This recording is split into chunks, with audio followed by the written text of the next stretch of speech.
Hey, screeners, how you doing? It's myself, the one AJ, Anthony Jordan. The killer of the TV. It's me too, Nico Lurot. The blessed blank. Right. No, we are good. We are good. Yeah, no, it was the power supply that was. Oh, no. Oh, He's killed his TV. Yes, tranquil. Yeah. Yeah. Literally, you guys didn't see it. Just before we went live, I say to AJ, hey, we're doing a St. Patrick's Day special. Do you have anything green? He stands up and a TV much bigger than this one followed him. I was like, he just killed his TV. Is your TV dead? Are you okay? Yeah. Yeah. Yeah. It's not good. It's not good. Put it this way, this was recently gifted to me. So I don't even want to talk too loud because someone will kill me. Oh, no. 4K, baby. Yeah. Oh. Yep. Okay. Yeah. So. I'm in a warranty. Oh, no. No. Is the screen fucked? Crap. No. Oh, I feel so bad. Do you want to do the show another time? Yeah, no. We have people waiting. I'm not going to do that. Yeah. So, how are you? Better than you. Yeah, working hard, keeping busy. Last week, the recovery wasn't as bad as I thought it would be. Do you know, I woke up with a slightly... So I'm just going to put the power in for my laptop before that goes as well. Yeah, I woke up, was a bit shaken in the morning, but I was back at it like pretty quickly. I was quite impressed with myself. Good. Yeah. Good. So this week, guys, we're back to minerals, literal water, H2O. Yes. The next time we do that silliness will be July 3rd. Well, around the July 3rd period, yes. Around the July 3rd. That would be for AJ's birthday. Indeed. Got a few people in the chat with us. Great to have you all here. Francis is here. Gavin's here. Ali Kamza is here. Hello, guys. Great to see you all. Oh, dear. Did you see the new Guy Ritchie movies coming out this Friday? No. No, I haven't. No, I haven't. You're gone, aren't you? Like, your brain is so elsewhere at the moment. Yeah. But no, we're good. Don't worry. The show shall continue. With or without AJ? Good question. No, he's here. Don't worry. We're all good. It's a week of RIPs, though, isn't it, man? Oh, mate. Oh, mate. So let's kick off. Let's do this correctly. There was William Hurt. That was a bit of a shocker. It was an RIP. Thunderbolt Ross. I'm not gonna lie and play that I know like a lot of William Hurt movies out there, but it was still like a bit of a shock. And I recognize the films, just can't say I've really seen them. Broadcast Time's a good one. History of Violence is a good one. Look, he's not an actor who I've devoted enough time to, but he was a great. Yeah. Fun fact: he was the only actor in history to be nominated for the Best Actor award 3 years in a row. No, that's impressive.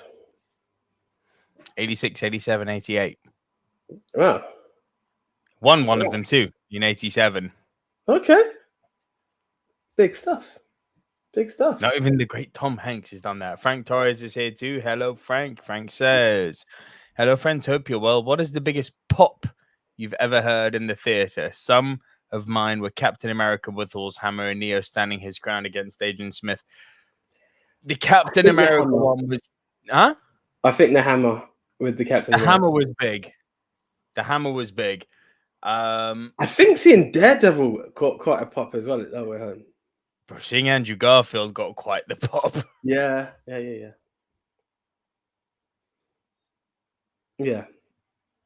What's up? I'm just seeing something Ali Cams has wrote here, which is, I'm going to be an a-hole between the Hurts, John Hurt over William Hurt. Well, I don't think many would disagree with you on that, Ali. Just timing. Yeah. But you know, it's one of those things when we talk about film and what have you, it's about the whole sensitivity issue where it's like, oh, you can't say this or that or whatever. I will not go back and ever say, oh no, Black Panther was the greatest Marvel movie just because, we lost the actor. It's just not the way. Like, no, I thought the film was average. Like, I will never go back on that.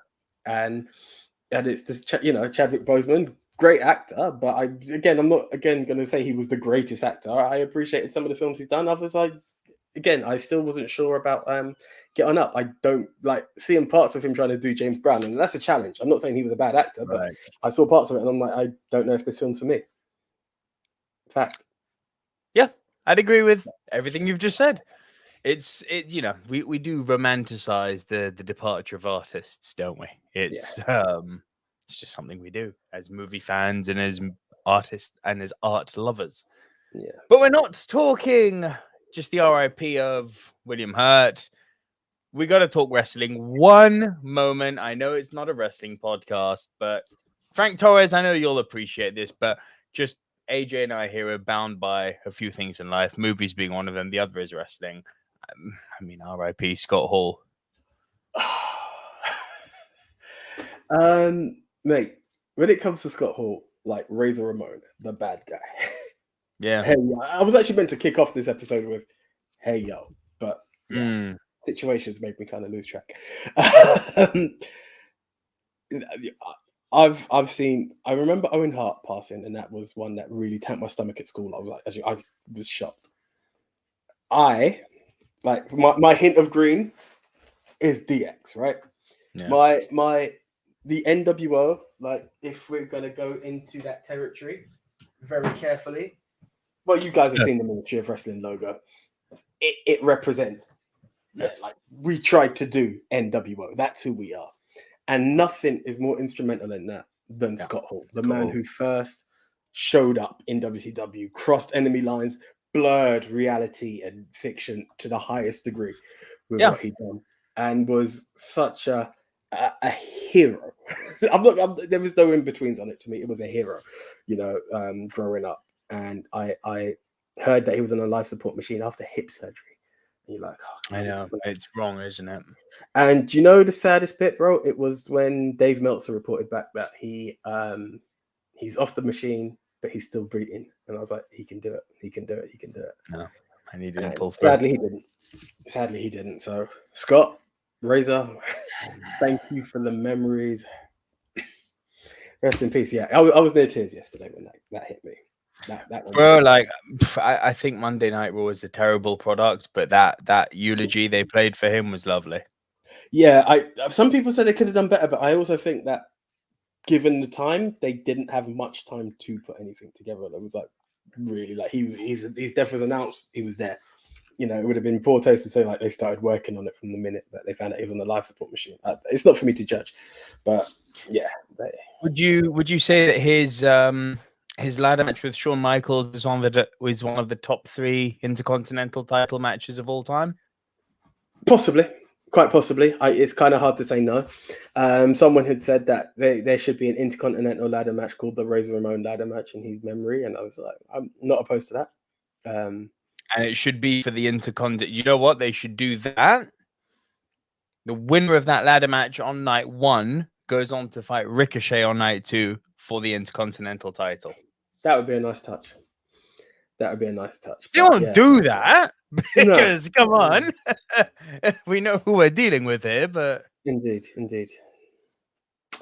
Yeah, He changed wrestling. And it's devastating to know that the world is without Scott Hall. So RIP to both Scott Hall and also RIP to William Hurt.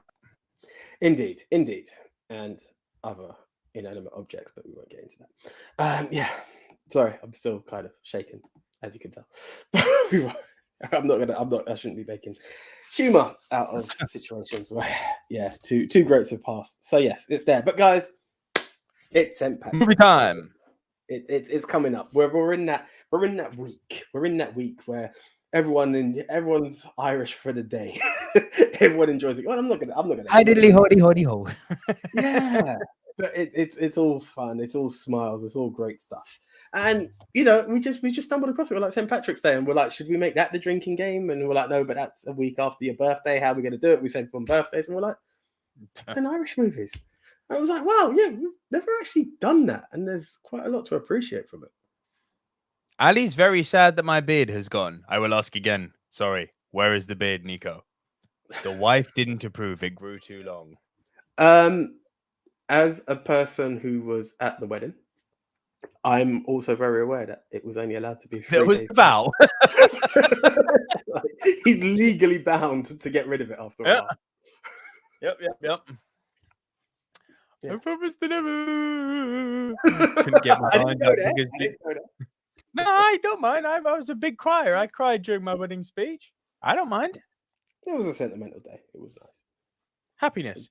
But I'm not overly fond of our not generic, but our regular background. We need to brighten it up for St. Paddy's Day. 3, 2, 1. Hey! There we go. Bit of green. Gotta love it. Top of the neighbor to you, boy. Yeah, there we go. Right, we're both green. Should we talk about some movies? Right, we should. Before we do, would you like to tell everyone what the Movie Mount Rushmore is all about? Aye, it's basically a top 10 show between two friends from school.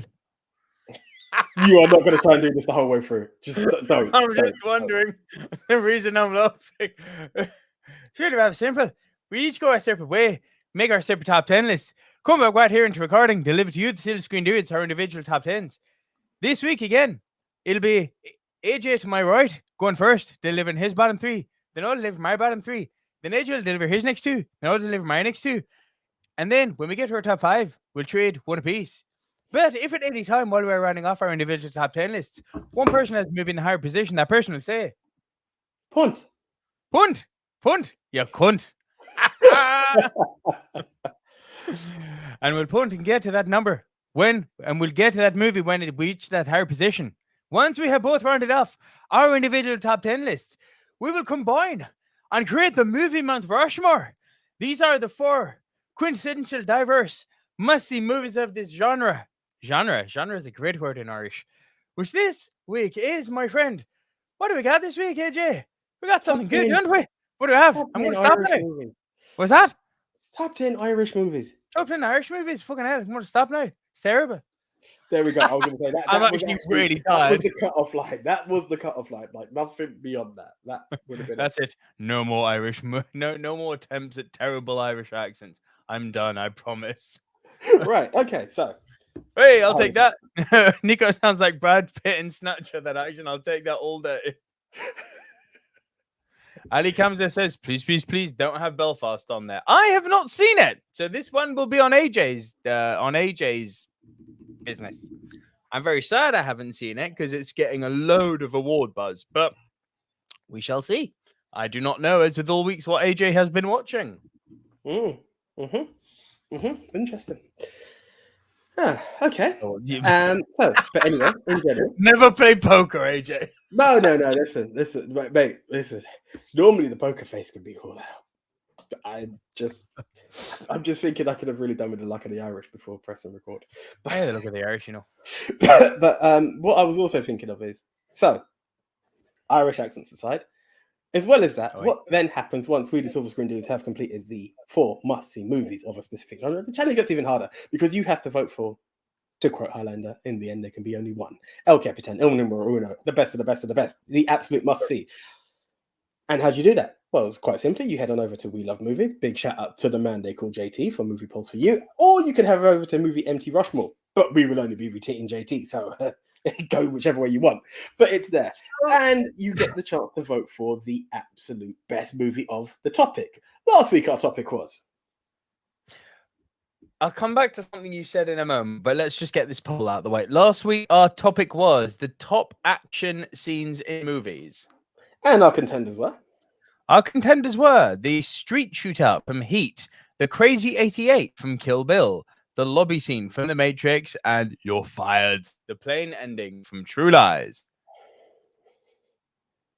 How do you think it went, AJ? I'm torn between two. I feel like I know my top two, and I feel like I know my bottom two. It's just a matter of who goes where. Well, that's fucked because there are no bottom two. There's only three. We've got a third, a joint second, and a first. I know a lot of people love that scene from me. Right, I'm gonna hurt you, bro. I'm gonna go for True Lies in third. Yep. Slaughtered. 5%. Ouch! Coach Carter. Yeah, I got Coach Carter, boy. Ooh, that's gotta hurt. That has gotta hurt. So much. So much. Mixed Memorabilia was insistent that the raid should have been on there. I was like, no. True Lies. Yeah, got fucked. Yeah. Oh, man. That is Coach Carter territory. Sorry, my WhatsApp is still on. Don't know why. Now you need to pick two. Right. Okay, so now the other one I thought, I know it gets a lot of love, but I'm going to go with Heat for third position. There is no third. It's a joint second. So Well, pick second. Two. Yeah. Heat and what else? So is Heat in there? That would tell me if it's either number two or number one. Okay, right. So I'm partially there. I could have strung this out a lot more. Okay, you must pick two. And variation you choose. Oh, this is a tough one. It's like my number one and what I thought was going to be number one. No, screw it, because there's a fight with Go-Go as well. The Matrix lobby scene. Yeah, well done. Well fucking done. Ooh, that was a tight one because I nearly said Kill Bill. Well done. Heat and The Matrix both got 30%. And your film, Crazy 88, voted the best action scene with 35% of the vote. Now, I need to, sadly, for a moment before we get into this, talk about something a little bit sad. Now, I mentioned... So first off, the poll this week wasn't hosted by JT. It was hosted directly on our Twitter. Okay? I didn't want to cut you off. It was fine. You weren't to know that. It's going to be a little bit like that moving forward. Normally, I wouldn't talk about this, but the cat's out the bag now. JT has pinned this tweet to his profile, and he's changed his Twitter bio, so I'm not sharing anything that shouldn't be shared here. JT has written recently, 2 weeks to the day, I found out that I have an 8-centimeter tumor on my pancreas. I don't feel sick yet, but my head is all over the place because I don't want to die. Big week ahead, a scan, an endoscopic procedure, and a meeting at the Royal Free with a top expert. Wish me luck. And he has changed his Twitter handle to, due to my health issues, this Twitter page currently has limited content. Please support pancreaticcancer.org.uk. So, look, this is fucking devastating news to find out. I wasn't going to share this until JT chose to share it himself. JT, this is, of course, at We Love Movies. You know, a good friend and partner who often hosts the polls for us each week. So, for the sheer fact that the guy's got enough going on in his life at the moment, I'm not going to start sending him polls to go each week. You know, as he said himself, limited content. So moving forward, the polls will be hosted just on our Twitter page, which is at Movie Mount Rushmore. So you can head over there. The new polls will be the ones pinned to the top of the profile. Treat it exactly the same way. Retweet it, vote, yada, yada, yada. But more importantly than the polls, JT is someone who I've really developed quite a lovely bond with, because this is someone who I messaged out of nowhere on Twitter, just said, hey, do you think you could, you know, we'll help you grow, you help us grow, you know, mutual benefit type thing. You know, he had far more Twitter followers than us, but we had far more podcast followers, you know, so it's a new audience for each of us. And we've grown from a few hundred to over 1,000 now because of the help that he's given us. I've seen he's grown as well. So it's been a mutually beneficial relationship. Hard work on both sides, of course. But JT he wasn't one of those holier than thou people. He wasn't, you know, all high and mighty, you know, with, oh, I've got so many more followers than you. He always wanted to help out, and he was always really lovely to me. So I don't wish pancreatic cancer on my worst enemy, but to a guy as lovely as that, it hurts me. So guys, just in the comments here, reach out to him on Twitter. Please send your love and support to him, because the guy is genuinely lovely. I can't say I've had the pleasure of interacting. It's only short of the one episode he joined us on, and purely because of the nature of the game, where I have to guess who comes at number one. I don't jump on the Twitter like that. But always been appreciative. Always been appreciative of that help, that growth that has been put there for us. So I really appreciate that. Pancreatic cancer is something. Yeah, I kind of know people who have dealt with that as well, and it's one that I can only send nothing but positive energy and nothing but love and hope, and wish you the absolute best, JT. This is a St. Paddy's special, so we're wishing you all the absolute every ounce of the luck of the Irish with what you're going through. Keep fighting, and yeah, the dudes are here to see you on the other side, bro. Just keep at it. Yeah, that's what I've messaged him, is that I know he's going to get through this. I know he's going to be fine. So everyone, please just outpour of love. That would be really appreciated. Indeed. Yeah, and Francis Lalonde, for example, compares here, JT, we love movies is how I found you all, Silver Screen Dude. So this is what I'm saying. We've helped each other grow in some aspects, and it's been a really lovely ride. And long may it continue, frankly. So JT, this is just both of us, thinking of you, sending you our love and support. And we're here with you, man. We're here with you. Yeah. But AJ, movie time. Over to you, mon ami. Okay, right. You're number 10. Right, in at number 10, I don't know if you saw it. It's available out there. Redemption of a Rogue. No, this is all you. Okay, this is actually on Netflix. So if you wish to watch it, it's there. UK Netflix, as I always like to stress, because we are international when it comes to this. Very weird movie. Very, very weird movie. It's the story of the prodigal son who returns home because he's out to clear his names, wrong his right his wrongs. Sorry, wrong his right. He's out to right his wrongs, and as he comes back, he goes into a conversation with his dad, and his dad passes away. And also at that time there was nothing but rain, so this town has got nothing but rain taking place. So his dad insisted upon being buried in the sun, not in the rain. So they keep him and his brother decide to keep the dad in the freezer. And all these weird situations take place. Now it's a black comedy, so it's not anything dark in this, right? And the gentleman, I can't even remember his name right now, but his whole plan is that after the rain stops, he's actually going to commit suicide. And at one point he was going to, during the rain was there, but some kids come out and watch him, and he stops. Now it was a film that was actually quite an interesting watch, but it was weird. It was weird as hell. But one thing I will say. His brother comes out. His brother owes this town, that like the local mob, some money. Some of the lines that his brother comes up with are some of the funniest lines I have ever. It's so offbeat. Like, it's like, you what? Like, I don't even want to spoil the magic of it, but there was one where it said, "Pay us now. You motherfucking cocksucker," right? This is what has been thrown for a brick through the window. Right. And his breakdown of what, and honestly, it's for you to listen to and appreciate for yourself. His breakdown of, so they call me this and that. And like the breakdown, and you're like, is that honestly the way you look at stuff? And it's like the weirdest humor I have ever come across.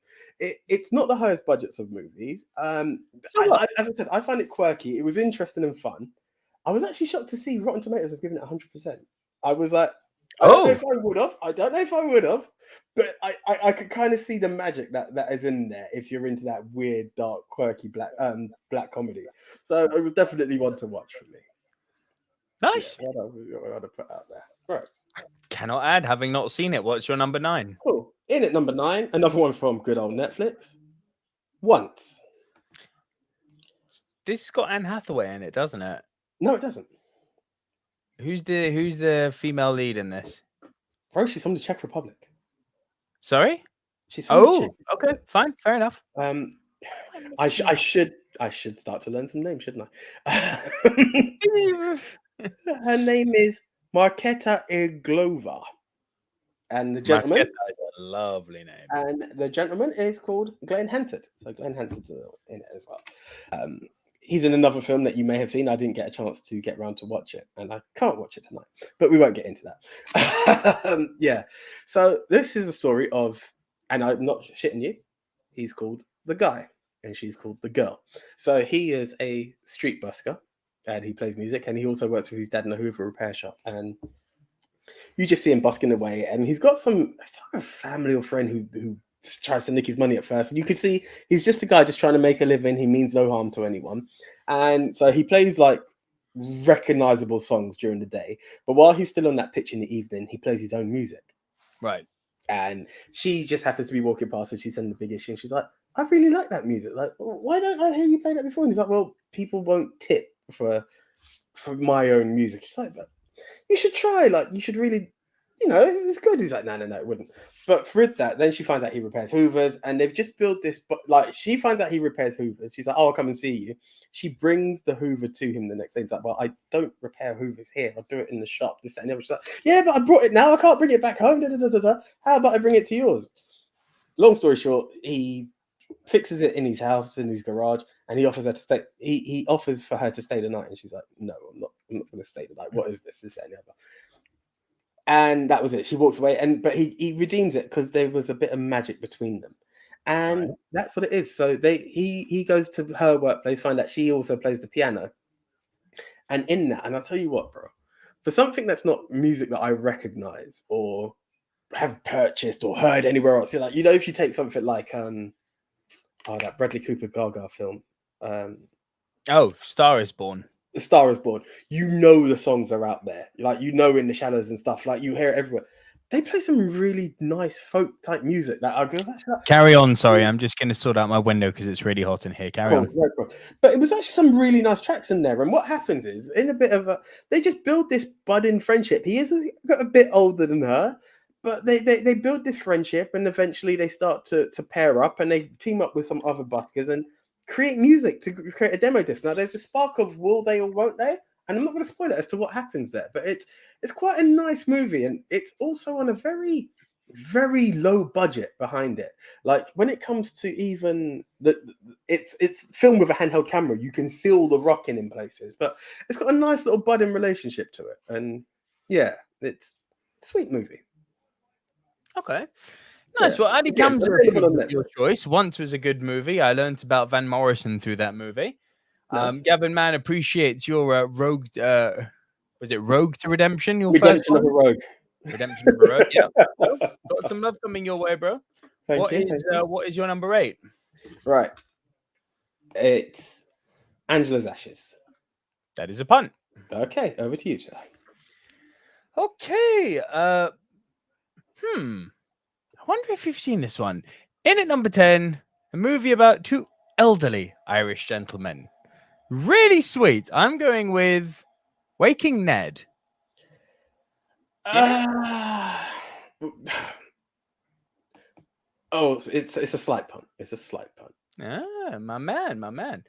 Number 9, I'd be very surprised if you've seen this. Actually, hold on. Sorry, just to be on it. It's my number 7. So, I mean... Well, obviously it's fun then, because we've got 2 other movies. We've got 2 others to go. Yeah, this is what I'm thinking. That's why I was like, yeah. Yeah, I'd be very surprised if you've seen my number 9. It's an anime, an Irish anime film. You wouldn't think that, would you? No. Correct. Wolfwalkers. Nice.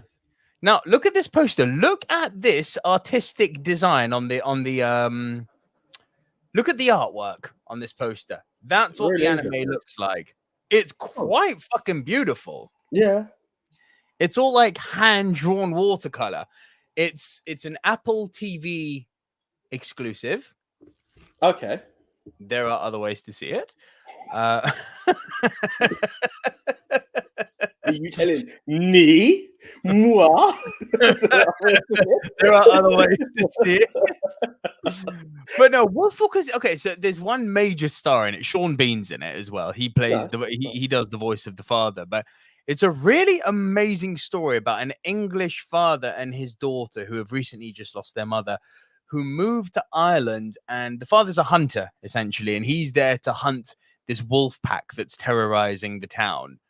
And wouldn't you know it, the wolf pack has something called a wolf walker in it. It's got something called a wolf walker in it, which is this young girl who's can turn between human and wolf at night, essentially.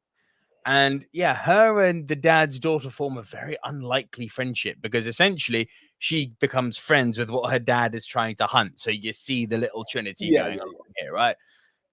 That's the film in a nutshell. It's really sweet. But it's got some quite serious undertones of, like, you know, acceptance and PTSD what's the fucking word I'm looking for? I'm not on ball tonight.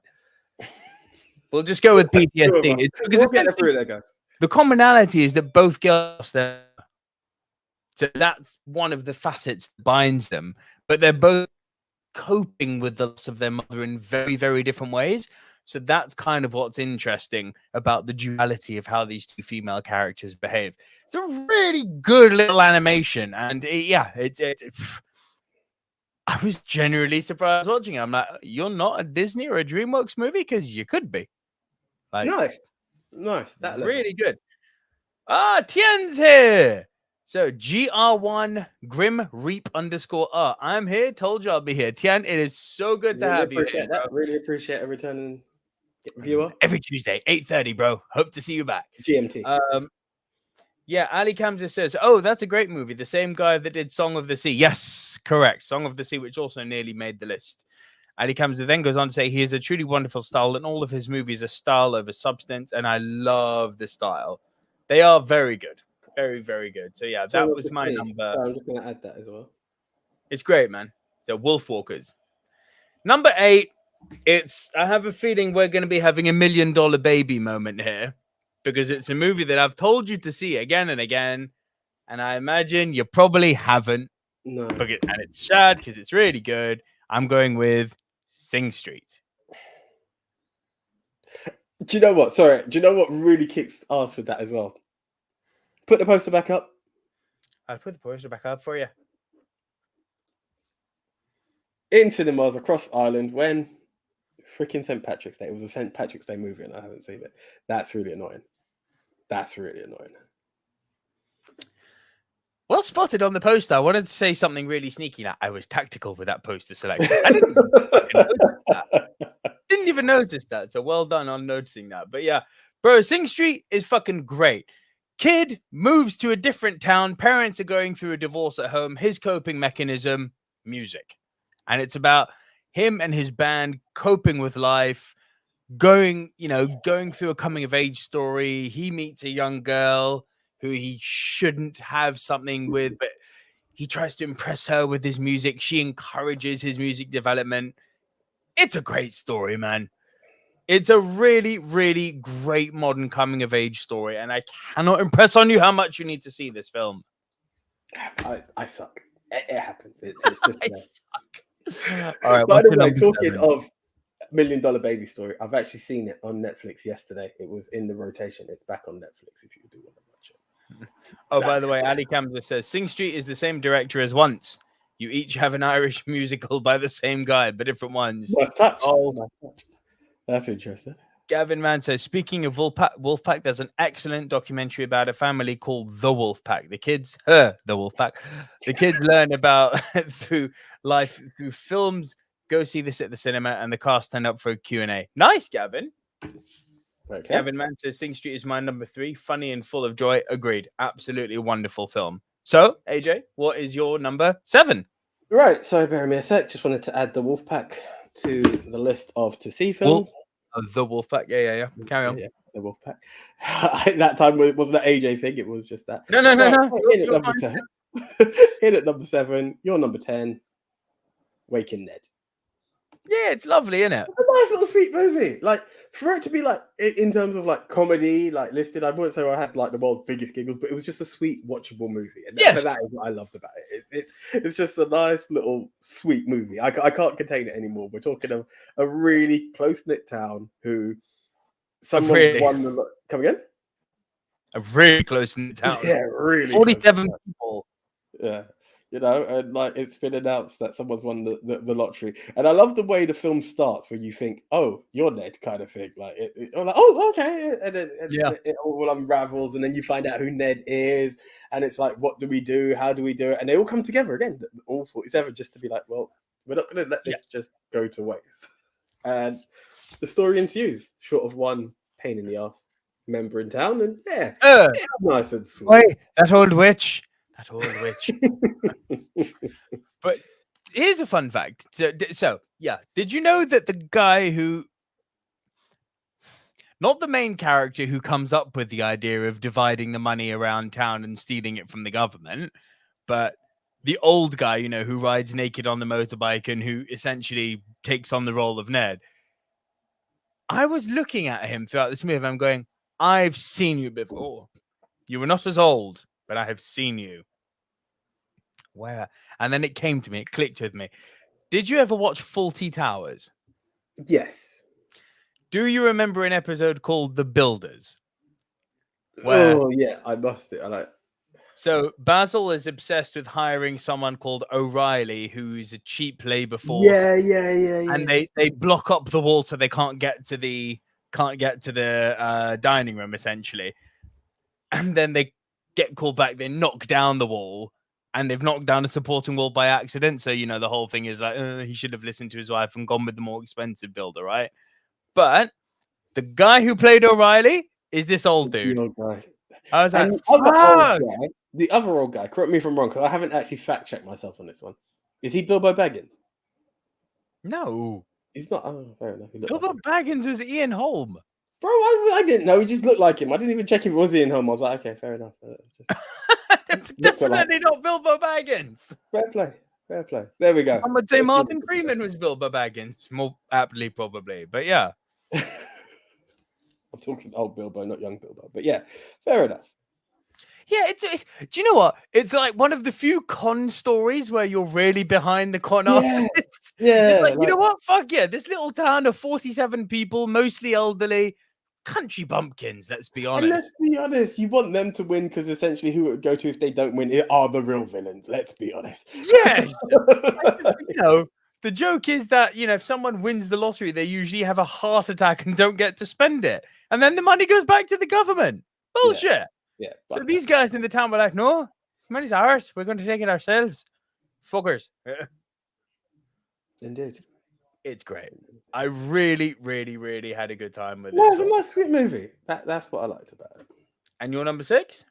Right, my number 6. I have to thank my dad for this one. It's an interesting movie. It was just a different take on seeing stuff.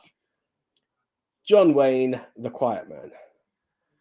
Oh, I've not seen this one. Bro, it's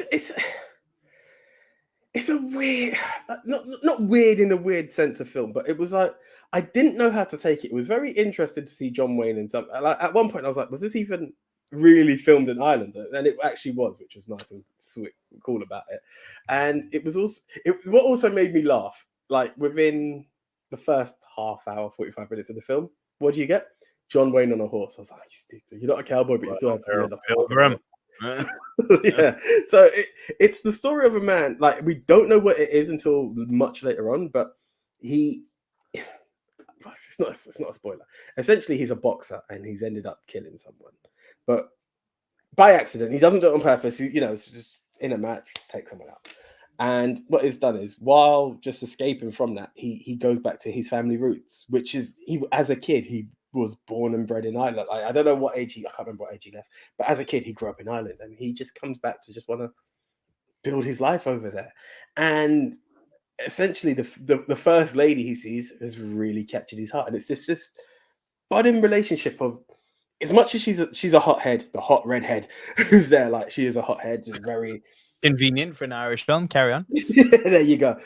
And it's what it is though, is this stark contrast between what life is like in America and this very, very traditional Irish town. Like in order to say hello to a woman and shaking her hand, it's like outside of a church, like it's the biggest sin. She runs off because it's like, how dare you talk to a woman and shake her hand? It's not there. In terms of courting, they have to like they it has a practice where you sit back to back on the horse, someone escorts you, and you just politely talk. You're not meant to kiss or touch or what have you, and this person's there monitoring the whole thing, and there are all the different stations. And John Wayne's adapted like, but this isn't what you would do in America for a relationship. And she's got a meddling brother who didn't want her to hook up with him, and again, that was a rule. If your brother said no, this can't be a relationship. So there's all these different parts. So as much as she's a traditionalist, she's also open to change and very wild as well in her ways.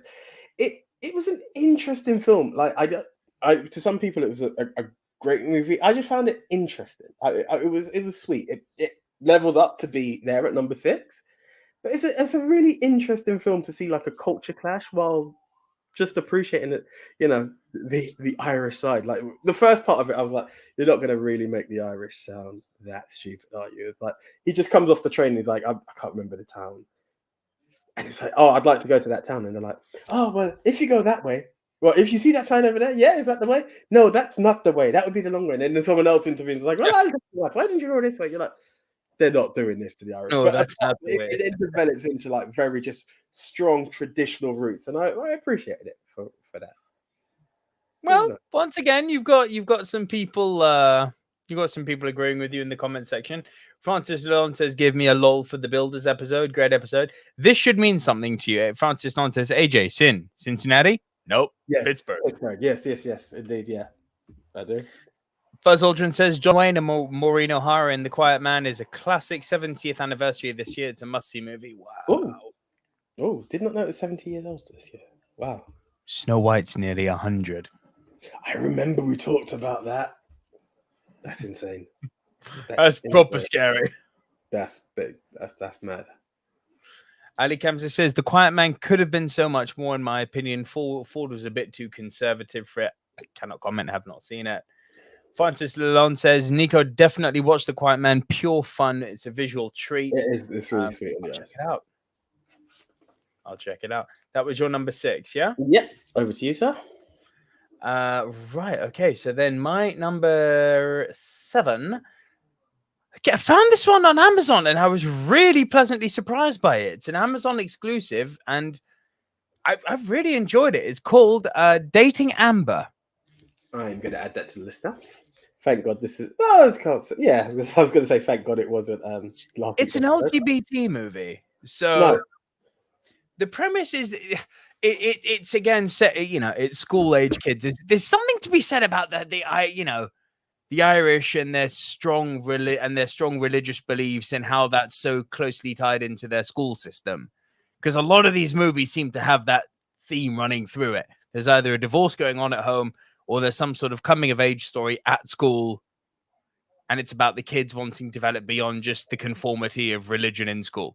That seems to be in so many of these movies. But Dating Amber is this, right? So it's set in a school.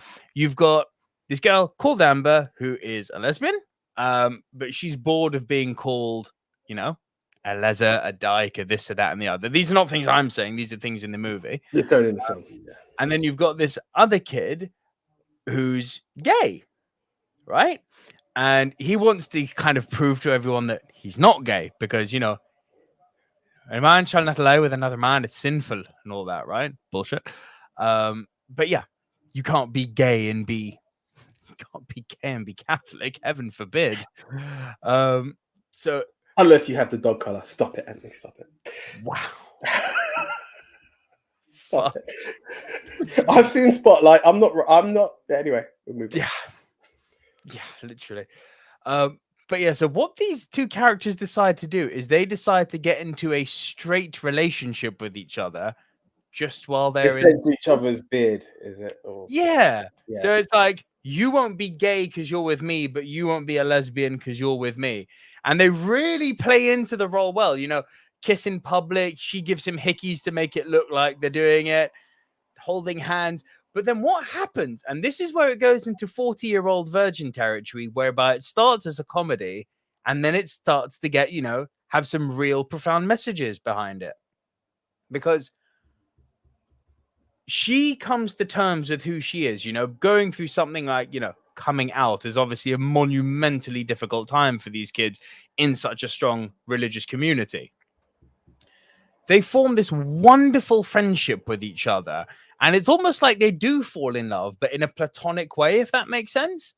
So it goes beyond sex, and it goes beyond orientation and beyond gender. These are just two spirits, two souls who have found one another and who are deeply, deeply, deeply fond of each other. They like who they are as people, essentially, right? She meets a girl and, she comes to terms with being a lesbian and accepting the fact that she's a lesbian, whereas he's still trying to impress dad. He wants to, kind of not be gay. He wants to go into the military, and he's desperate to not lose his relationship with Amber, because that essentially means that he's got to confront who he really is. So there's all sorts of wonderful tones going on in this film. It's really good, and it's a short watch too. It's like an hour and a half. Nice. Really good. Cool. I didn't go to Amazon this time around, so they had some stuff. They had some stuff. Nice. My number 6, funnily enough, I rewatched on Amazon, but this last time I watched this was back when we were at school. It's the punt from earlier, Angela's Ashes. Fuck me, this film is sad. Bro, it's intense. Oh! Like, I don't know if you've ever heard of this saying. I don't know if it's a Caribbean saying, right? But when you go through that much bad luck, it came from the Caribbean, so I've never heard anyone say it. But they said, like, you're so unlucky, you probably had a bat shit on you. Now you're aware that a bat shit's upside down, right? So the chances of a bat shit, like, that's where your bad luck comes from. This family, yeah. Oh my god! Like, can I tell you, as a new parent, the opening 45 minutes of this movie are like, oh god, yeah, she loses 3 children. What the fuck? Like, one of them was devastating enough. The opening scene is her losing a child, and then 2 more. I was like, I am not. My daughter is 4 months old. I am not comfortable here at all. No. This is hard to watch. Now, I remember it being sad, and Robert Carlyle is such a fucking wastrel. But he plays the wastrel so fucking well in this film. This is it, doesn't he? He owns it. He owns it in this film. He becomes the character. He really does. Yeah. But yeah, it's about, the poverty that struck Ireland. It's about this family that leaves Brooklyn because their child has died, and they come back to the Emerald Isle thinking it's going to be a better life, and it's even worse. It's even worse.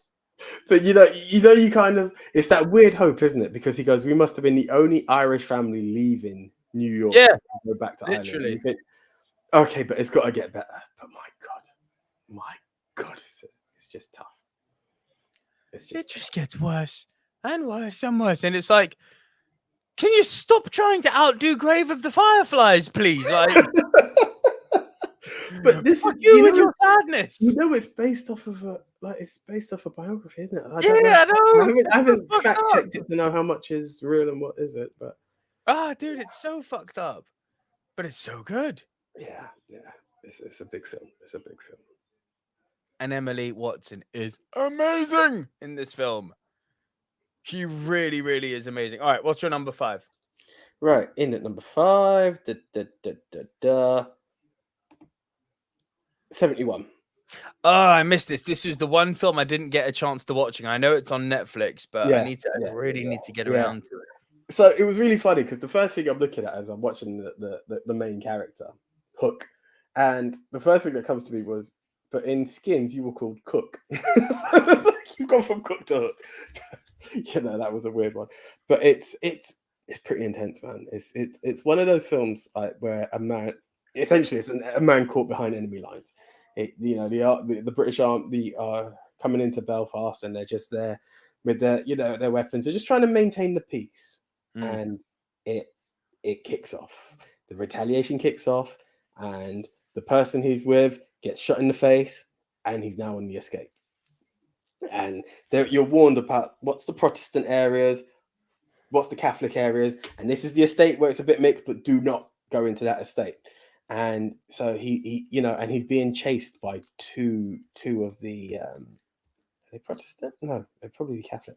But he's being chased by, you know, two of the Irish guys, and they're after him, and he's doing absolutely everything to go away, and he's not even got a weapon on him at this point. You know, he's just running for his life, and he eventually hides, gets some civilian clothing, and honestly, the scene that comes not too long after that is one of the most. It was heartbreaking in a way that it's just like when you look at the realities of what war is, you know. There's this young kid who kind of saves him, and was like, "Oh, you know, you're British Army," and you think, "Oh fuck," because this kid is literally balaclavaed up and everything. And you think, "Oh, please don't be one of those kids who's trying to try and fight." He's like, "Oh, that's really cool," and he brings him into a pub, and he tries to, you know, look after him, and there's this budding relationship, and then stuff happens, and you're like, "Oh shit." And then what happens? Yeah, you guessed it. He ends up in the estate, and it's just literally there with no weapons, knowing you are in the absolute biggest threat of your life, and it's just trying to just cross that line. And it's not that he was malicious or anything. They were just trying to keep the peace, you know. And he's there, and his life is most definitely at risk. You know, there's an explosion that kicks part. He's injured, and it's just survival. It's a big watch, man, and it's just like it is something to watch. You a fan of Jack O'Connell then?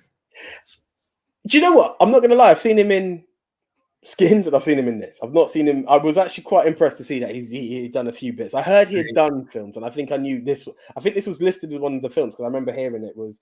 I think was he nominated? I don't know if it was for an Oscar, but he was nominated for this film. In one BAFTA. Or another. There was a BAFTA. I was like, "Oh, good on him. He's still done some bits," and you know, he delivered. He actually did. Can I recommend you see a movie with him and Ben Mendelsohn before Ben Mendelsohn became the ultimate Hollywood villain with Christoph Waltz, pre-fame Ben Mendelsohn, called Starred Up. I've mentioned it to you before. Kid gets upgraded from juvenile prison to the big leagues, and he's, you know, it's what you call being starred up. It's when the juveniles are so bad that they have to be pumped up. And yeah, he is the one who is he's the kid who gets starred up. He's Yeah, the kid who got starred up. He's doesn't shock me. I could see him playing that role really well. Did you ever watch Skins? Huh? Skins. Did you ever watch him in Skins? Okay, he was that tearaway in Skins as well. So yeah, I could. Yeah. Check Starred Up out, man. It's a really fucking good movie. Hey, Pedro Santos is here. It's been a while since I've seen you, Pedro. Hey, Pedro. Great to have you back, bro.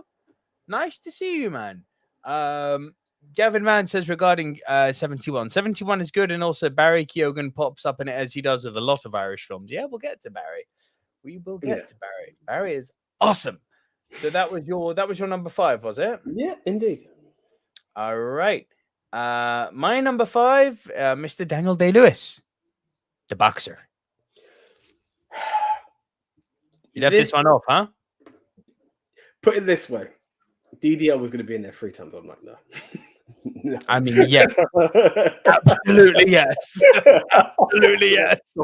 Stop it. But yeah. There's no stop it. It's not his fault that he's Irish. Like, no, I know. But it was like, let's try and find some variety. And don't get me wrong. There is variety. These movies are very different. There is. But I was like, he can't, you know, he could have just owned the top 3. You know, he could have easily been my top 3. Well, he nearly did. No, honestly, and I was there, and it's for the longest while, and I was like, ah. And then so I remembered another film, and that's what kind of like replaced it, and I was like, okay, that's just where it's gonna go. But it was a tough call. But the other 2 films that I went for are like, yeah, you just edged it. The other 2 are better. There's no doubt. There's absolutely no doubt. But to not talk about The Boxer is to miss the point here. It's so good. And what I love about it is that unlike Rocky, which, you know, is very much the boxing movie, right? Despite the fact that he's a boxer and this movie's called The Boxer, the boxing almost plays second string to the main story going on. So it's so far behind, isn't it? And when you think of how much boxing actually takes place, it's just like hardly any. Which is insane when you think that the person who trained Daniel Day-Lewis said he's good enough and has trained hard enough to be a pro. Nice. It just shows how much world champ, but he committed enough to be a pro. Yeah. This fucking guy. Hey, need to learn to be a boxer. Right. I got to be a professional boxer before I can take on the role. It's fucking Daniel Day-Lewis, man. This guy is nuts. He's ridiculous. He is the GOAT. I will not hear otherwise. I know this is pretty. Emily Watson was also fire in this movie, man. Yeah. No. It's tops, man. It's tops. And, it's the message behind it. What I didn't know until rewatching it this time and reading up a bit more, it's partially based on the boxer Barry McGuigan's life. I didn't know that. I did not know that. No. Oh, fair play. Yeah. There you go. Fuzz Aldrin says 71 the movie reminds me of Black and Blue with Naomi Harris. I haven't seen Black and Blue, although I've heard it's quite good. Pedro Sancto says the boxer did a great job at depicting that old white on white hate. Yes, similar to Block 47. Agreed. And it was a lot more about that than it was about boxing, as I said. But yeah, I just love how fucking fearless Day-Lewis is in this film. He just doesn't give a fuck. Yeah. Even when they got a gun to his head at the end, he's just like, kill me. Yeah. I just love it when that just before he gets kidnapped, when all the cars surround him and the guy comes and breaks his missus window and he just slides across the car and beats the fuck out of this guy. I know I'm about to be bum rushed here. I know that there's going to be 20 of you descending on me, but I'm still going to fuck you up before that happens. Do you know when going back to this whole, he has the ability to be a professional boxer. It's the rematch. Yeah. The rematch is just He's so smooth, isn't he? Oh, mate. Yeah, he just lays in, man. Yeah. He is just the man. And shame on you for not putting it on him. Pedro agrees. The boxer is underrated, especially when you see something like Belfast getting so much praise. Oh, AJ. People. Interesting. That's the second shot being fired at you, because I know Belfast is on your list now. No, I mean... Where, I don't know. Your face gave it away at the beginning. Where it is, I don't know, but we'll see. You're in top 4 territory, aren't you? Well, clearly. All right, go on. You're number 4. Right. Belfast. If only. Right. So, I don't know if you've seen this version of it. I know you've definitely seen it, probably read it. You would know the French version for sure. Oh, I know where you're going. War of the Buttons. Do you know what? I actually watched this and I turned it off halfway through. Really? I did not care for it. I had this... I'm going to be honest, I haven't seen it, but I just remember being very fond of it, watching it back in school. And it was just... All right. It's one of those kind of not shock confession to anyone who'd known. Really appreciated the story. Yeah. But it was hard to keep up with the French, so catching an English version was absolutely freaking awesome back in school. I was like, yes, I like the story behind this and it's that. But yeah, I just thought it was, at the time, I'd have to rewatch it, but I remember it being great fun and just really appreciated it. It's like the slightly upper class and the working class fighting against each other, and the victories that they claim are taking each other's buttons, and it's how to the middle class, it's one thing, but how important those are to the working class kids and the challenges. And do you know what I also found it slightly reminiscent of? And I'm not saying it's exactly the same by any means, but Stand By Me? Stand By Me? Possibly, but I was going to lean more... Well, yeah, actually, Stand By Me. And also the other one I was going to lean for was Breakfast Club. It's where you think you know one thing. No, bro. It's high praise, Jesus. No, it's not high praise. What I'm talking about is it's the tones, not levels of film, but it's where you have the portrayal of one thing because you see someone as one thing, but then when you again Stand By Me shows it as well. It's who they are behind their in their personal life as opposed to the facade that they have on the main. And that's what I also thought was quite nice about the story of War of the Buttons, whether it be like the film, book, or what have you. And that's the fond memories I have of this film story, essentially. All right. As I said, I stopped watching halfway through. It bored me. Yeah. It really bored me. Listen, if you enjoyed it, that's good. Gavin Mann says, haven't seen War of the Buttons since school time. That's my thing, Gavin. That's exactly where I'm at. Ali Kamza says, in relation to Belfast, it's the best thing Kenneth Branagh has done, but that is not really the highest bar to pass. Whoa! Gosh. Whoa! Fuzz Aldrin says, I'm praying someone mentioned Jackie Chan and The Foreigner. Well, here you go. Irish Republican Army trying to kill Jackie Chan after killing his daughter. So I've seen The Foreigner. Pierce Brosnan's also in it, which is all sorts of fun, seeing Pierce and Jackie go after each other. It's fun. I don't know if I put it in my top 10 though, Fuzz. And Pedro Santos says Belfast struck me as yet another filmmaker trying to make their mark order, not being up for the task. It's a nice goal to have, though. Interesting. Very, very interesting. Anything more to add on War for the Buttons? No. That's me covered again. Okay, my number 4 is a weird one then, because it's a phenomenal movie about 2 Irish assassins. And I'm pretty sure the director's Irish. It's just not set in Ireland, but that wasn't a parameter. No. This is very much an Irish film, though. In Bruges. Okay. Never actually got to see this film. Oh, you would fucking love this film. It's written like some sort... It's so quick fire, the writing in this film. It's like Snatch Pulp Fiction-esque. It's superb. Like...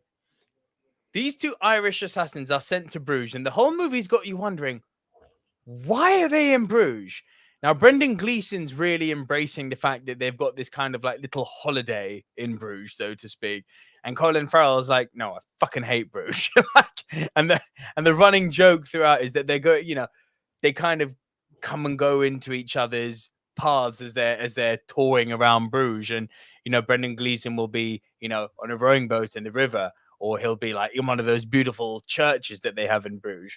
And then the kind of returning joke is, do you like Bruges? It's like, no, fucking hate Bruges. It just comes back again and again throughout the movie. And then you find out that actually the reason that they're in Bruges... I don't want to spoil this for you. It is a spoiler. It is a spoiler. It would kind of it would give a really like, oh shit, part of the plot away. No, I'm not. If you haven't seen it, and if you like the writing style of things like Pulp Fiction or things like The Gentleman or things like Snatch or Lock, Stock, this is right up your street. It's got that same sort of semblance to it, that same sort of quick fire, quick wit writing. It's quite brilliant. And when you find out what their reason for being in Bruges is, it's like, oh, it's kind of a holy shit moment. It's like, oh, okay. I'm both sad and surprised. Yeah, AJ, you would love this film, mate. Damn. Okay, nice. Okay. Let me just recap a few comments here. Ali Kamza says Martin McDonagh is truly a great dialogue writer. 7 Psychopaths is in my top 100 movies of all time. Right, cool. So it's not his first time working with Colin Farrell. And then Ali Kamza says, "Don't say it, Nico! Don't spoil it." Wow. Pedro Sanchez says the Guard and Cavalry are great, but In Bruges is masterful. In Bruges, bro. You see, you must see this film. What was that other one that was there? 7 Psychopaths. Sorry, Gavin Mann. Oh, have you not seen it? No. Oh, it might be a film that actually gets you to like Woody Harrelson. Gavin Mann says, I wanted to see In Bruges, not on any of my streaming services. I really like Martin McDonagh's other films, 3 Billboards and 7 Psychopaths. So you see the guy's done. He wrote 3 Billboards outside of Ebbing, Missouri. You know what I mean? Like, this is not a fucking throwaway director. No. Cool. That was my fault. I am so sure this is where we have a punt coming up. Well, my left foot. Oh, what the fuck? Punt. What is wrong with you? What? No, it's not even a beef. I'll explain it later. There's no beef to be had. What? My beef is with you. What? Well, this is what I'm saying. Bro, I figured it. Partially, I thought it's a guaranteed number 1 for you, but then... Yes! Spoiler! Yes! Anyway, what the fuck? Just continue. No! What the fuck? We'll talk about it when we do. I just... Oh, God. What? All right. In at number 3. Now there was a mention of Barry Keoghan just a moment ago when you brought up 71. Here he's in a starring role. What a film this is. Calm with Horses. Is this on Netflix? Yes. I was going, just couldn't get around to it. This is fucking awesome. Small town Irish gangsters thinking they're big, they're bigger than they actually are. It is the worst case of small town, small gangster syndrome you have ever seen. So let me bring up the poster again. Barry Keoghan is essentially the heir to one of the gangster families. So he's the chap on the left. And this one on the right here, I can't remember his name, but this big Batista motherfucker, Brock Lesnar lookalike. He's essentially a boxer. He's a retired boxer. And he's been brought into the criminal underworld as kind of like their muscle. He's a bit of a simple guy. He's a bit slow upstairs. And despite his physical prowess, he's actually kind of like, you can tell there's a good guy in there somewhere. You can tell this is someone who's been corrupted. Like, he does bad things throughout the movie, but you're looking at him, and this is where the movie's so good. You're looking at him going, you're not a bad guy. You're doing bad guy stuff, but you're not a bad one. Like, you were not born bad. Barry Keoghan, however, woo! Now, you see it. Okay, you've seen, without giving up, it's still fresh, so I can't go into too much spoilers, but The Batman. You know that little cameo at the end in Arkham Asylum? Yeah, that was Barry Keoghan. Yeah. I knew that. Now, the fact that he has been picked to play that one, yeah. When you see this film, yeah. Can I also say he was absolutely gold in Eternals? Oh, he's fucking great in Eternals. He was fucking awesome in Eternals. I loved him in Eternals. But he's great. Yeah. And I'll say this: I like Eternals, the movie. I don't know, Andy. I do not. Got a bit of a freeze with me, bro. No, I said I really like the Eternals. I do not understand the hate for that film. Some bits I just found a bit on the nose, but I don't hate it. I've never been. People saying it's the worst MCU movie. It's like, absolutely not. No. Absolutely not. No, it's not that. But yeah, bro, Calm with Horses, I cannot recommend it enough. So what's interesting is that while this big bad, Batista gangster is doing all of his Batista gangster level stuff, he's also got a little kid on the side. Now, the little kid's special needs and has a bit of an estranged relationship with him. He wants to have a relationship with his son, but because he's a bit simple and because he doesn't spend enough time around his kid to understand how to be around a kid with special needs, they've got this really fictitious relationship. And no one on their kid's mother's side of the family approve of him. So he's having to deal with a fucked up personal life as well as having a fucked up life. And, he never gets paid. He constantly asks the guy, says, so what are you actually going to pay me for these jobs? And doing that? Yeah, don't worry about it. Don't worry about it. It's coming. So he's being just pulled in all directions. And you feel for him. You really do. But yes, this film, this is a fucking film. Oh, mate. No, I do want to see it. I do want to see it.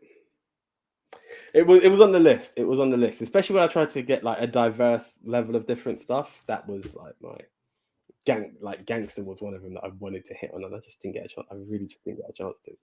I was squeezing films in, if I'm honest. This week. No, fair. For this is fair, more than fair. Yeah. Gavin Man says, didn't have time to watch it. Francis Lone says, I've heard that title, Come With Horses. Francis, you would love this film. Go and watch this film. This is one you have got to see. Guys, this is the edutainment of the week. I cannot recommend this film enough. AJ, what's your number 2? Right. I'm going to be honest with everyone because I do toy with changing it, but I'm going to stick with it despite the 2 levels of hate that's floating in the air. In at number 2 for me, In the Name of the Father. But it's cool you say that because that's my number 2. Awesome. Oh. Mate, Jerry Conlon, what a story.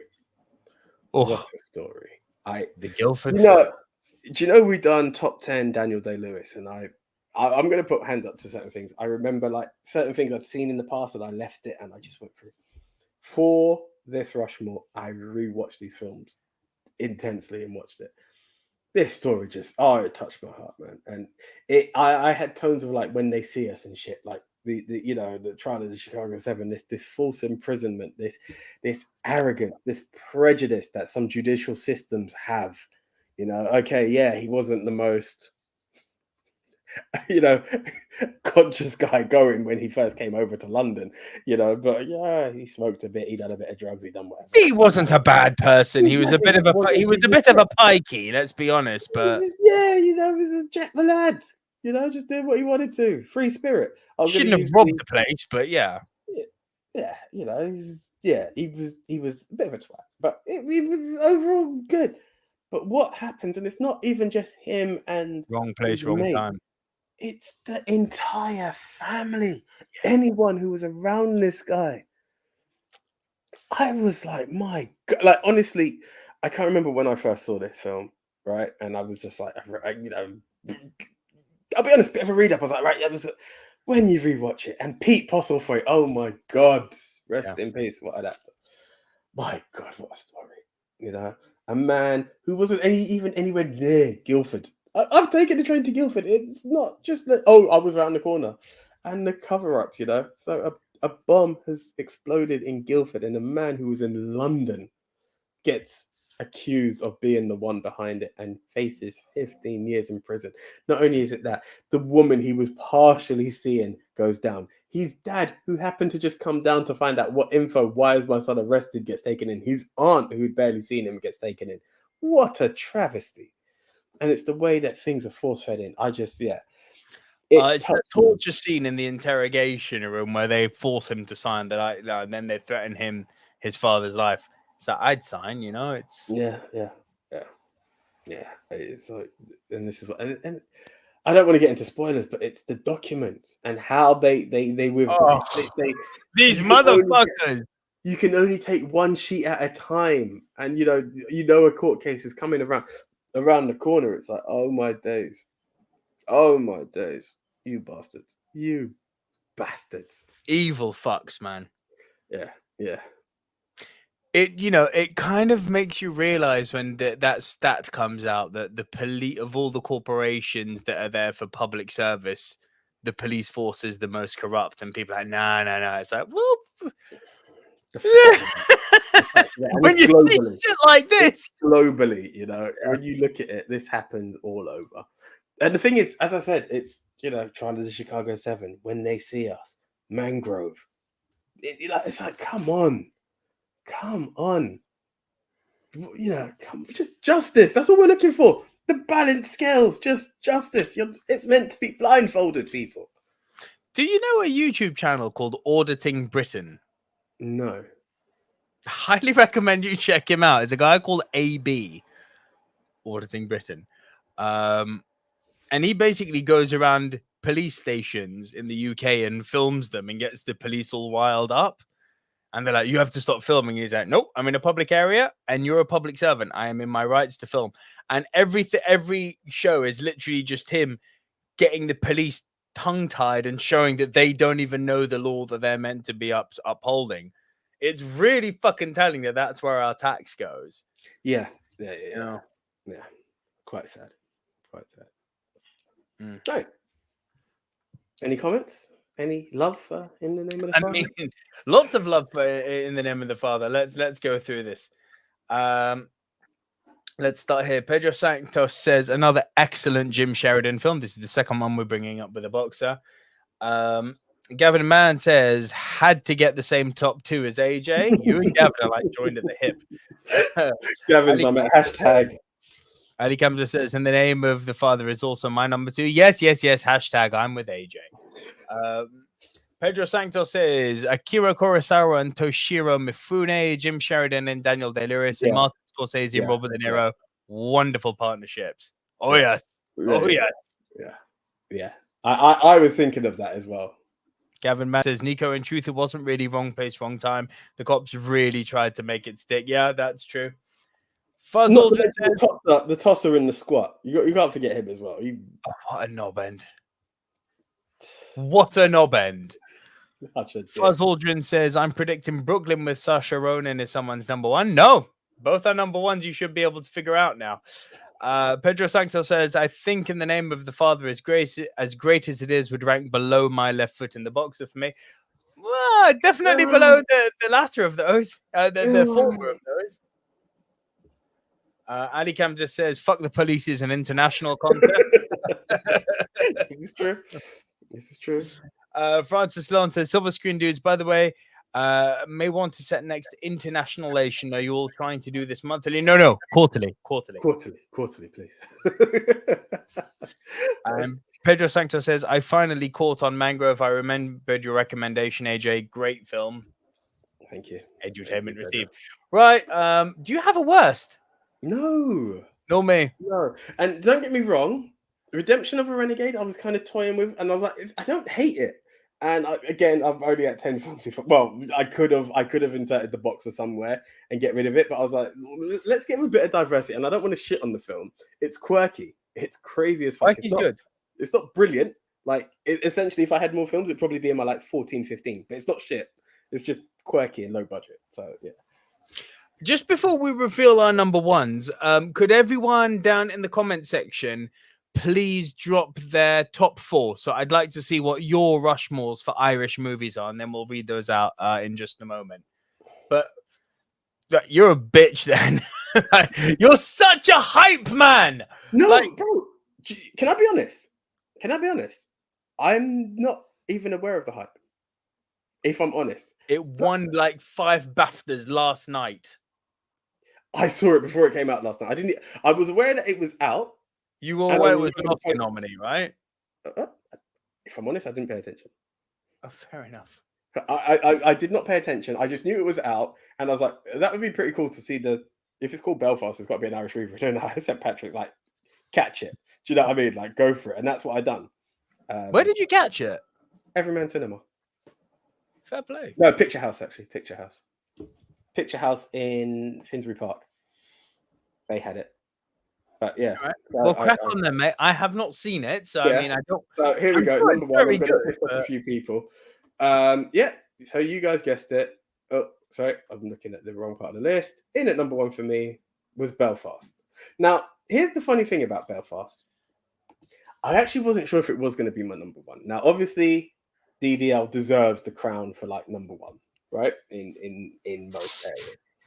There was in most areas, in all areas. I'm not here to deny that. And In the Name of the I was just weighing out these films, and there was something just warming about this film. And I know the hate is there because some people think it's like the worst film ever or what have you. But there was something just warming about this film of a community where the Catholics and the Protestants are literally on the same street, right? And everyone, as much as they want to get along, you've got these twats that say, God, the smiles tell me there are comments that are throwing hate already. And I'll take it. I didn't expect it to be my number 1, but there was something that was just left with me in this film that I was stuck with. Go on.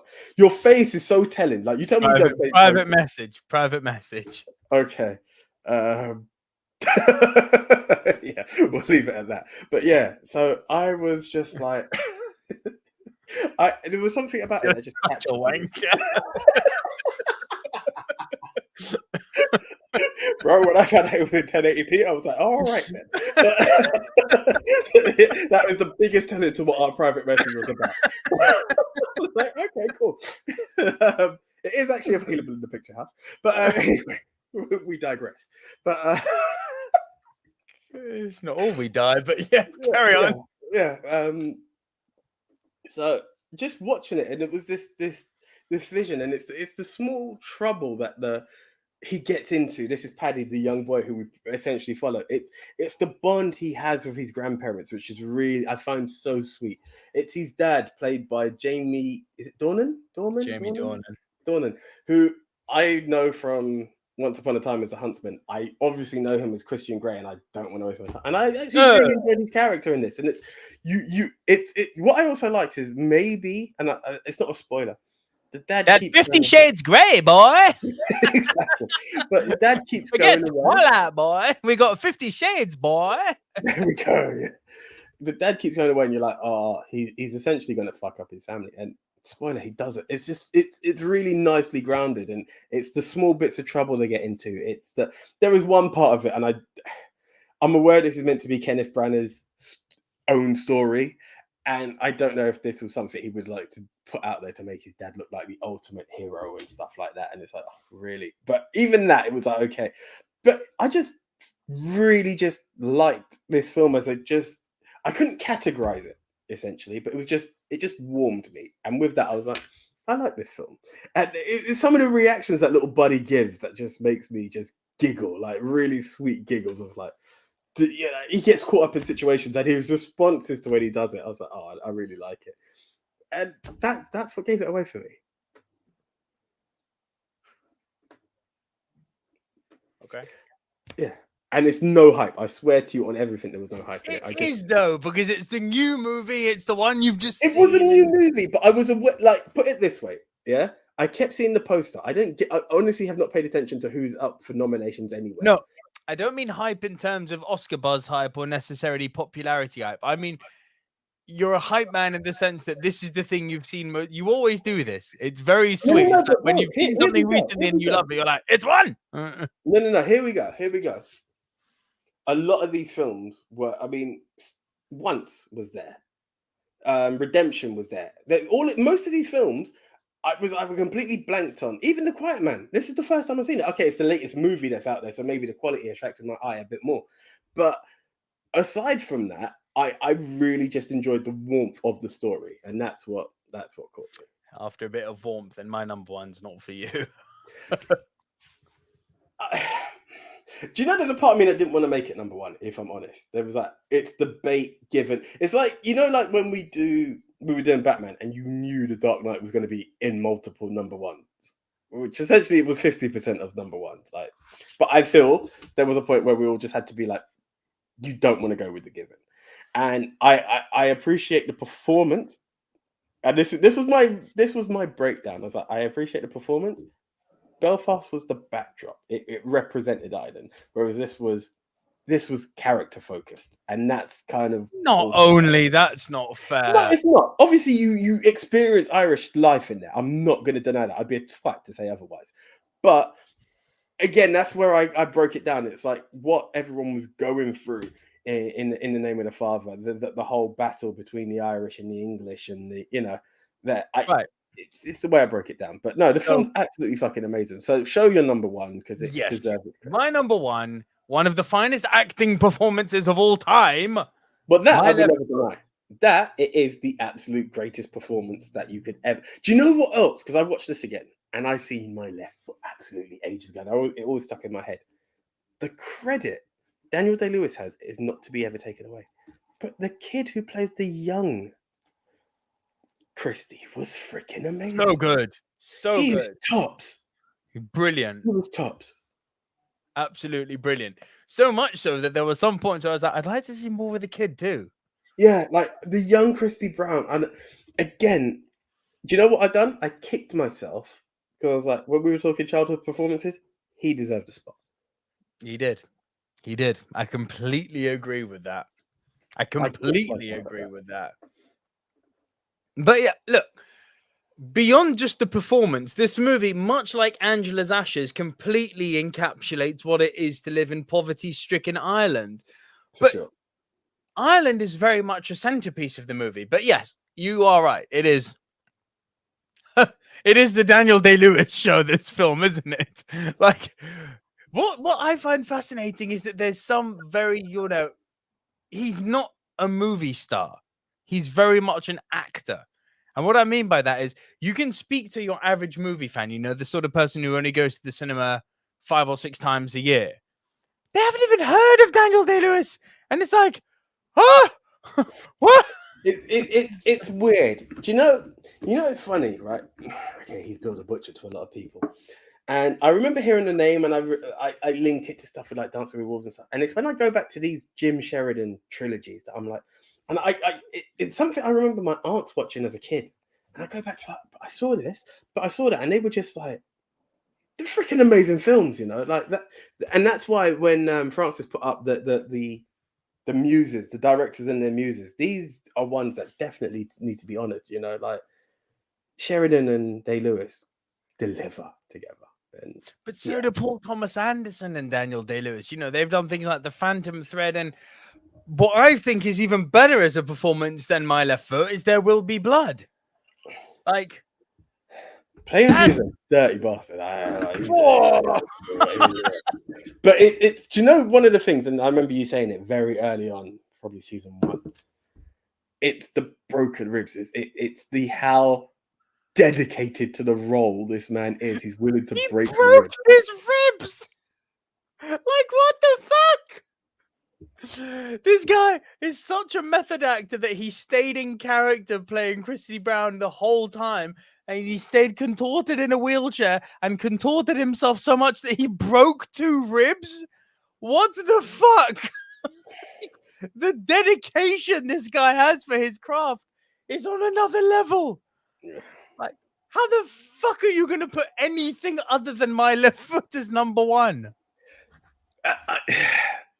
Come on, bro. Listen, again, part of it was that, but it was it was Day-Lewis. It's not the story. When I'm encapsulating Ireland. What? Bro, I know. It felt like such a given. It felt like such a given. And no, I'm not gonna do it. And I was like, I know it's gonna be he's number 1. And I just And then, as I said, the story, especially because I was aware of In the Name of the Father, rewatching it and the anger that I had, the emotion that I think I'm very familiar with My Left Foot. Yeah, very familiar with the story, and I remember it always being something that stuck into my mind. The emotion that rate. So it was not much shock value. The anger that kicked off from In the Name of the Father tipped it there, and then Belfast, as I said, just warmed me. Yeah, real. Fine. You fucking fromage softy. Right. I am. I've got a few people's Rushmores here. Ali Kamza has said Song of the Sea, In Bruges, In the Name of the Father, and Cavalry. Francis Lalonde has said Dementia, Dementia 13, Reign of Fire, a movie that I love that AJ does not.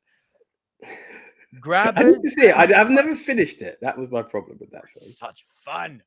Christian Bale punches a dragon. It's such fun.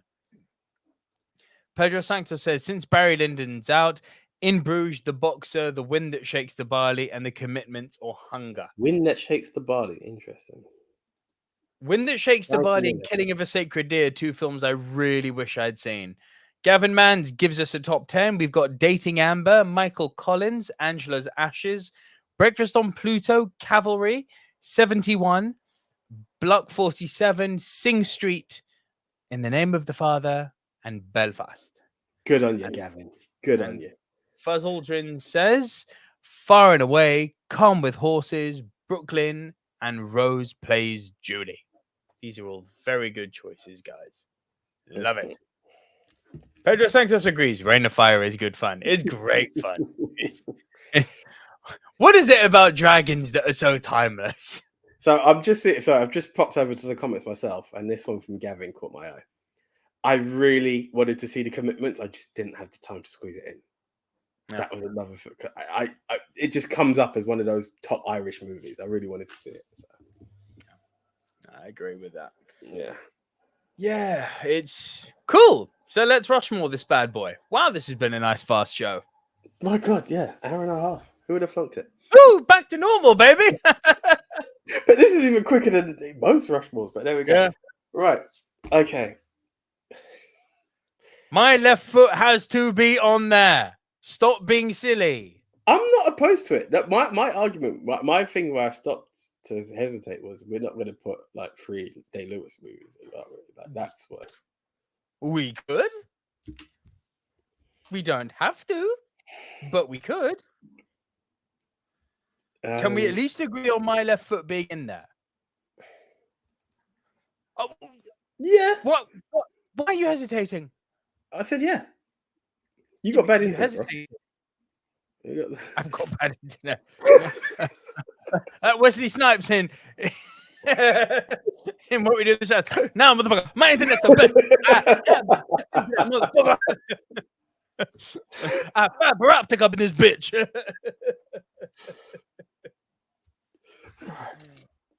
Do you know what? I know you haven't seen it. I'd like you to trust me on this one. I think In Bruges needs to be in there.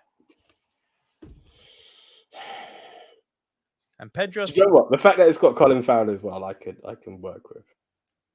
That's such a Mark thing to say, but I'm a Farrell Mark, bro. Mark away, bro. He's like you who likes Colin Farrell. He is on top form in this. Now here I'm going to be bold. For one of his best. I'm going to be bold. I would actually like to put Belfast in there. Of course you fucking would. Go on. Put it on.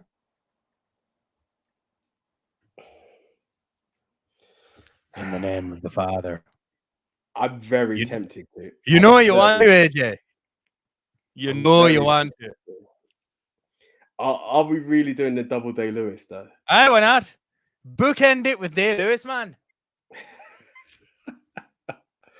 Such a fucking awesome movie. Real talk, what else would you put in? I would put Come With Horses in, but it would get destroyed. Angela's Ashes, actually. Angela's Ashes, potentially, yes. I would listen to Angela's Ashes. It hurts me to leave out In the Name of the Father. But you get me. It just feels like we try to be diverse. And yes, the stories are diverse, but there is that one focal point, which is DDL. It's so sad.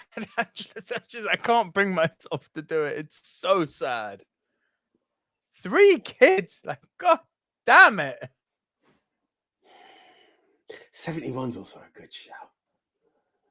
No, 71's going to be Come With Horses. It's going to get fucked. Yeah, this is the thing. So it's Angela's Ashes or In the Name of the Father. It's got to be Father. It's got to be Father. Come on. It's got to be Father. I do love that film. Oh, fuck it. You have to love that film, man. Screw it.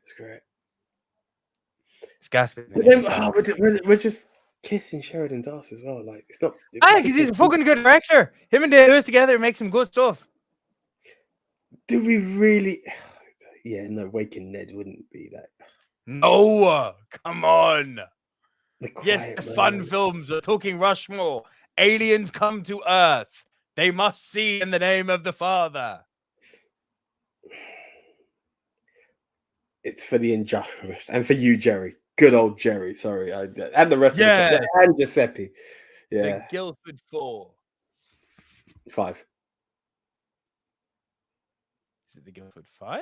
I thought it was. It became the Guildford 4 after Giuseppe died. I'm very sure. Okay. Right. Are we ready? Yes. I have no beef with that. Yes! Hold on. Let me just see if the comments say anything different. I like to be fair to the people. Sorry. Man, there's no Darby O'Gill and the Little People for the worst. Not seen them. Sorry. Pedro Sanctos. Too bad you guys haven't seen Commitments. Yeah, I actually really wanted to see Commitments. I'm not gonna lie. In the Name of the Father was a great film that also happens to be a crowd pleaser. Yeah. Gavin, Francis Vaughn at Kevin Mann, maybe a top 10 short film. I don't, because I just did. I just happened to be doing that, and it works because then I can tick Francis's question of what's next week's topic. So there we go. But Gavin Mann says, speaking of 90 minutes, top 10 90 minutes or less films. I know you have done 3 hours plus, which I finished currently on Big Tone's first episode. Yes. I love the way Gavin Mann goes back to our archive. I love it. Thank you so much, Gavin. It's really, really lovely. We've done 90 minutes or less. That is actually another episode to look out for. Have we done that? We did. We have, haven't we? We did, because we were pushed for time one week and we're like, that would do. Right. Right. Short films. Films under 20 minutes. Yeah.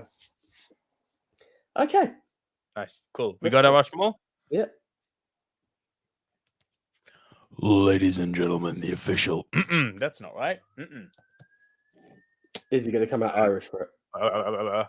Ladies and gentlemen, the official Movie Mount Rushmore of the top 4 Irish movies in no particular order is My Left Foot. Our second entry is In Bruges. Fucking head Bruges.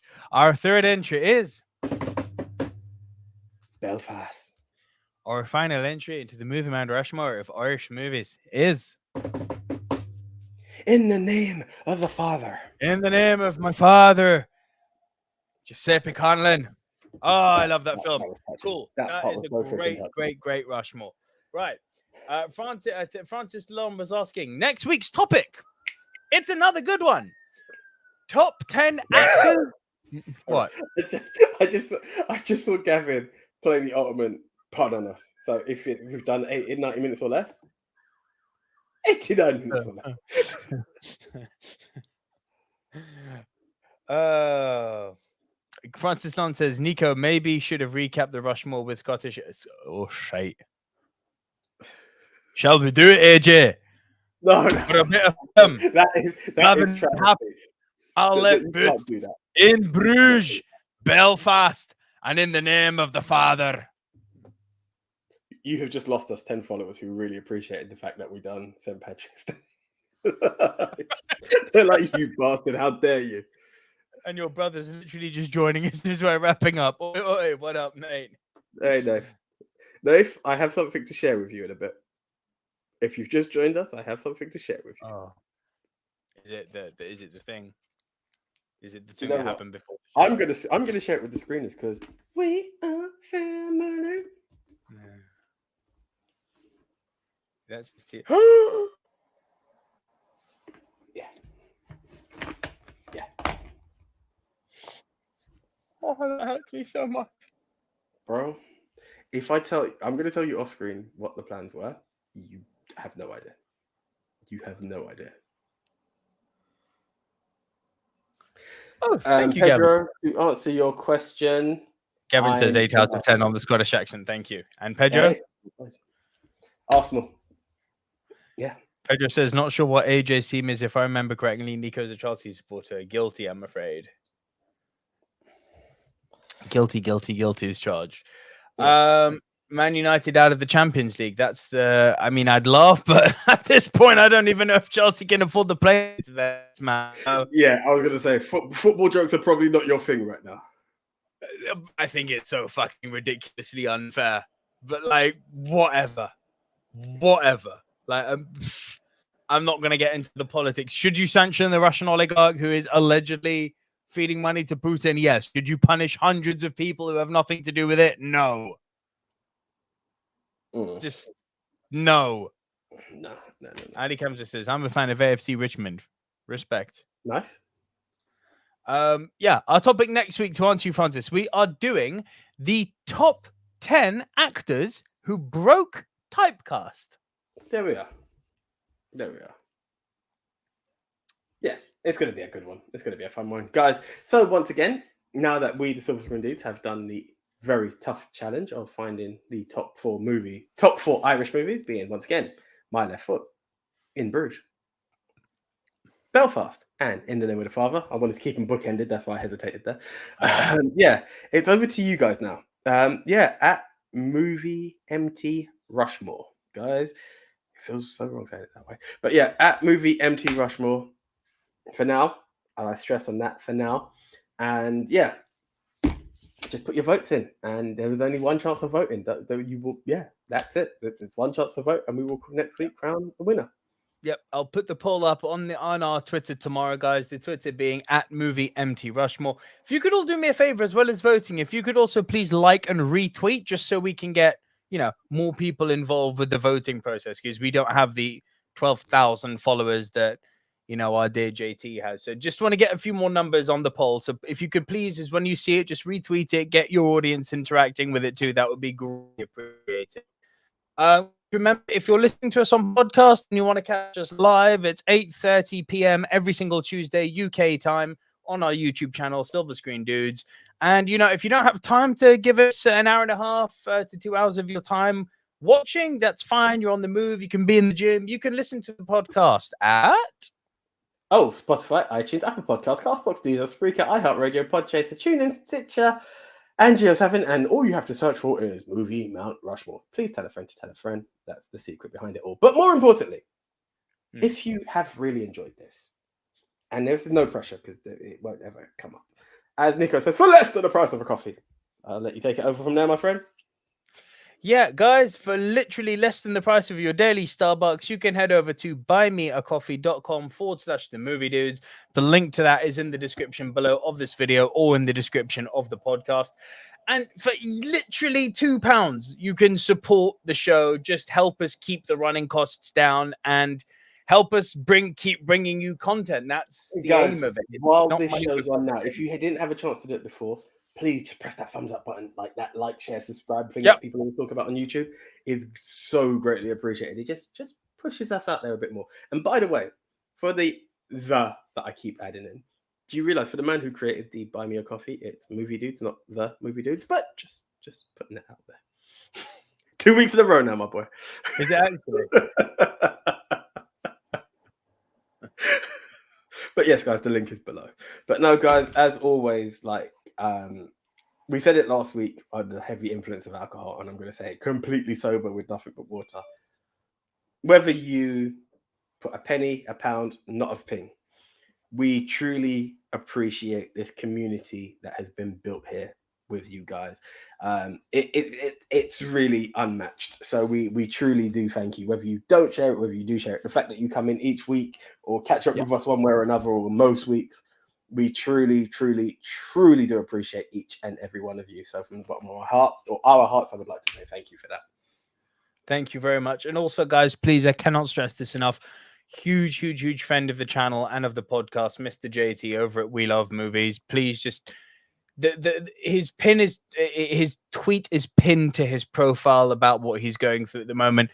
Please just go give a heart, put a nice comment in there, show JT some love, because he's going through a really hard time at the moment. So sending all of our thoughts, love, and strength to him, and thoughts and prayers going out to him and his family as well, of course.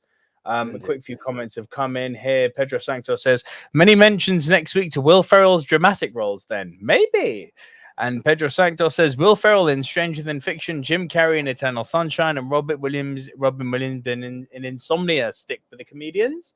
Could be. Good shout. Could be. But yeah, guys, we're going to wrap it up there. So yeah, buy me a coffee, all the podcast platforms, like the video, share the video, tell a friend to tell a friend. Please retweet the poll when you see it going up on Twitter tomorrow. And yeah, that's it from us, guys. We're out. We'll see you next week. Yeah. See ya. See ya.